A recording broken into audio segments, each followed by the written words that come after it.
A vital win for Sheffield United. Arsenal were their own worst enemies at times this evening. Back-to-back wins as well for Crystal Palace. As you can see, plenty of games coming your way tomorrow.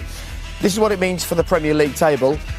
A really good night for the goal difference as far as Manchester United are concerned. Of course, Manchester City still have two in hand over the top there, you can see. Liverpool will be in action later in the week and they will hope to close the gap. Arsenal's good run lifted them into the top half, however they were beaten this evening. In the bottom half, Crystal Palace, you can see them sitting there 13th. A disappointing night for Newcastle, who had a good result at the weekend. And Sheffield United are fighting hard to stay up in the Premier League. So that's what's happened this evening. This is what's still to come. Manchester City will look to respond tomorrow evening here on BT Sport from 5:30 after United's win tonight. And then we've got Fulham against Leicester. They had a bad weekend, didn't they, Leicester? They will look to react to that. Leeds against Everton looks like a great game, actually. Liverpool will look to close the gap at home to Brighton.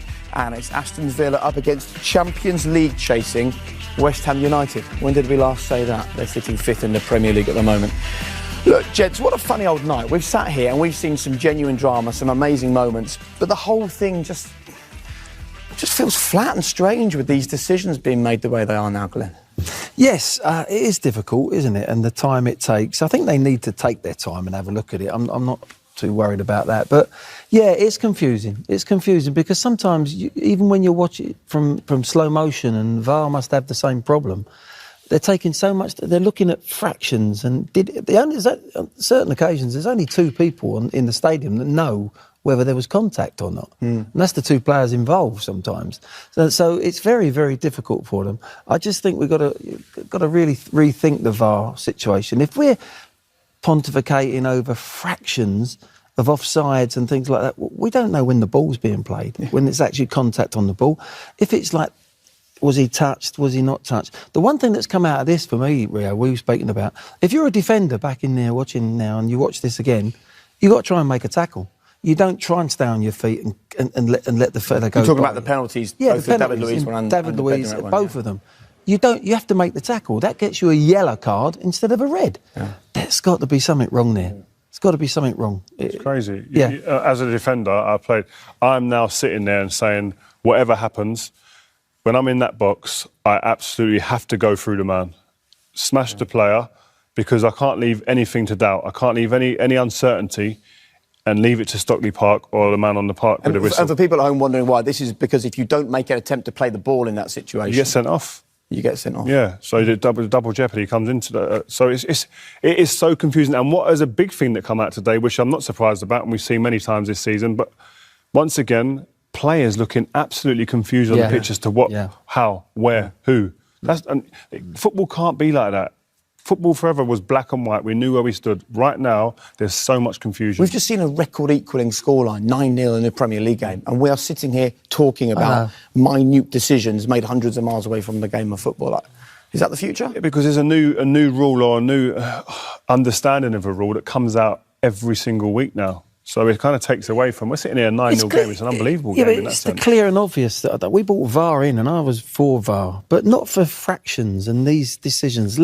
On-field decisions, let them continue with the on-field. Let them go over to the screen and have a look, and let them make the decisions. But when it's clear and obvious that it's offside or not offside or him, that is where we're getting ourselves in trouble. OK. Strange old night, wasn't it? However, Manchester United will be delighted. Let's get some reaction. Marcus Rashford is with Des. Marcus, that was clinical, it was unforgiving, it's a record win as well. It equals the 26-year record of 9-0 against Ipswich, so a fantastic night. Yeah, it's always good to score lots of goals. And yeah, we're just happy, it's 3 points that we've needed. We've dropped some points in the last few games. And we needed to get back to winning ways, so today was a brilliant opportunity to do that. It looked like the strikers were going to make a statement tonight. I mean, and it can be a puzzle when you come up against 10 and eventually 9 men, but the movement and everything you're doing was actually making it much simpler for yourselves tonight. Yeah, that's it. Just be as simple as possible, keep moving, and just be positive. It's easy to take your foot off the gas and just keep possession, but we wanted to go out in the second half and score more goals, and the lads did that in the second half. Yeah, you dismantled Southampton. Some sympathy for them from us, but no sympathy for the red card. That could have been very serious at the start of the game. Yeah, it's a challenge. I think he's quite unlucky. I don't think he's meant it in a nasty way. but he's just a little bit late there, and Scotty's felt the consequences of that. But yeah, I think it was a red card, but unfortunate for the young player. The first half was merciless though, 4-0 at half time. There were threats everywhere. Yeah, I think the first half really set the tone for us. From there, when we come in at half time, it's just about keeping the right mentality and the positive attitude really, and going to finish the game and score more goals. And you passed Eric Cantona on the United all-time list of goal scorers, and that's a pretty impressive list to be on. And of course, a player that has been revered by United fans through the years. Yeah, he's obviously a top player that's done a lot for this club. So yeah, I'm pleased to go past him today, and for me, I just want to score more goals and keep helping the team. We sort of hungered the team, but it was essential to respond, wasn't it? City are charging, Liverpool are getting back on track too.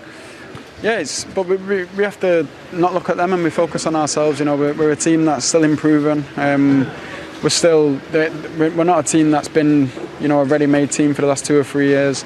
I think we're just getting there now, and we're still learning a lot as a group. So we have to concentrate on ourselves and just keep improving and working on ourselves. I want to change tack a little bit, because we saw a statement on the front of the programme tonight. The United team united against racism. And it's important to speak out, because players are being targeted. Yeah. Players are having to put up with some just unforgivable abuse.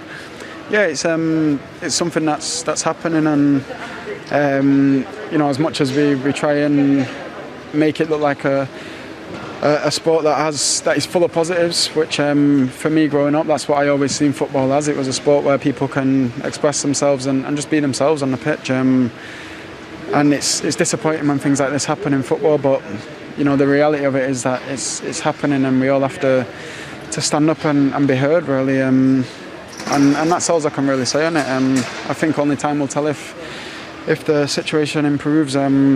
But as for the time being, it's not really improved over the last few years.